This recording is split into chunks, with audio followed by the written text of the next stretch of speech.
Kia ora, kofa smithaho. Ngā mai ki te whare, welcome to the House. It would be reasonable to say that this has been a pretty unusual week in Parliament. Yesterday, language appalled some, and today, a committee report appalled others. Let's talk about the report. Here's the Speaker, Gerry Brownlee, in the House earlier today. Members, the final report of the Privileges Committee on the question of privilege concerning the conduct of 4 members during proceedings of the House has been presented. The report is set down for consideration on next sitting day, which will be Tuesday. I'm highlighting this for the House now because this is an important debate and one that I'm sure members will want to prepare for. In this report, the committee's recommendation is that 3 members be punished for contempt. In each case, the recommended punishment is that the member be suspended from the service of the House, one for a period of 7 days and the other 2 for a period of 21 days.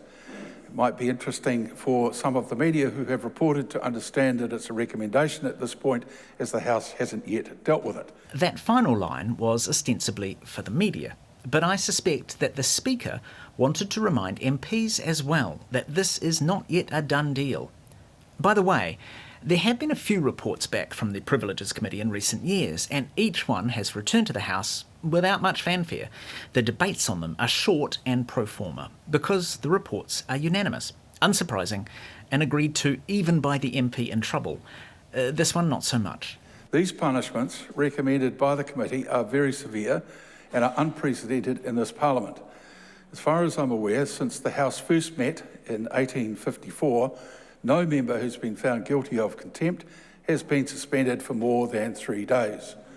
I'm also conscious that, unlike in previous such cases, suspension from the service of the House now carries a substantial financial penalty. By the by, the MP suspended for just 3 days, the previous record holder, was Rob Muldoon, late in his career. The committee's recommendation, therefore, represents a significant development in the practice of the House. A proper opportunity for debate must be provided before the House arrives at a decision.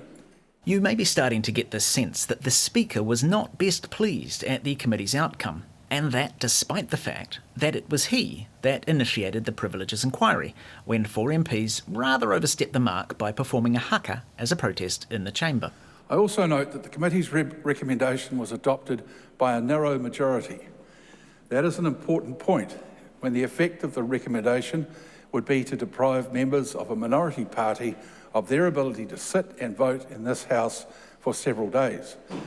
As the committee's report states, the Speaker has a duty to protect the rights of members of all sides of the House. In particular, there's a long-standing convention for Speakers to safeguard the fair treatment of the minority. I intend to honour that convention by ensuring the House does not take a decision next week without due consideration. The Speaker noted there that the Privileges Committee report was adopted by a narrow majority vote. National, ACT and New Zealand voted in favour of the proposed punishment. Labour, Green and Te Pāti Māori voted against it and gave dissenting views. A vote split like that is also unprecedented from this committee. I asked 2 dissenting committee members, Labour's Duncan Green and the Greens' Ricardo Menendez-March, about that lack of agreement. As long as I've been on privileges, and it's been a while, we've desperately tried to agree to get consensus.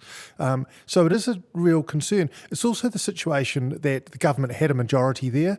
And look, there has been government majorities before, but they simply exercise their political muscle here. Even in incidents where a member of my own party has been in front of the committee, we have reached consensus. I definitely lost faith that this was a consensus decision-making process by the chair, and that this was the government members effectively utilising the committee for political point scoring. Let's get back to the Speaker. In my view, these severe recommended penalties placed before the House for consideration mean it would be unreasonable to accept a closure motion until all perspectives and views had been very fully expressed. I would next like to set out how I intend to apply Standing Order 2552. At this point, the Speaker is more or less giving a quick refresher course on how to amend the current proposed punishment, and also on how to filibuster a debate, how to take as long as possible, how to make a government really work for it. As with many other situations, when proposals are made to this House, it is not an all or nothing decision. I also note Standing Order 129, which provides that when an amendment has been moved, a member who spoke before the amendment was moved may speak again. The Speaker doesn't really need to give that refresher. This Parliament, the opposition have shown themselves highly proficient at filibustering. But teaching is not, I suspect, what the Speaker is doing. I suggest that he is, 1, showing his opinion of the recommended punishments, 2, showing that he is perfectly happy with the debate on those punishments dragging on long enough to cause havoc with the government's timetable, and possibly even 3, hinting that the government might want to come to a negotiated resolution with the opposition on an alternative, less extreme set of punishments and make the whole thing go simpler. Any such negotiation would be the preserve of the Leader of the House, whose timetable would be being dented. As it happens, the Leader of the House, Chris Bishop, rose with a question.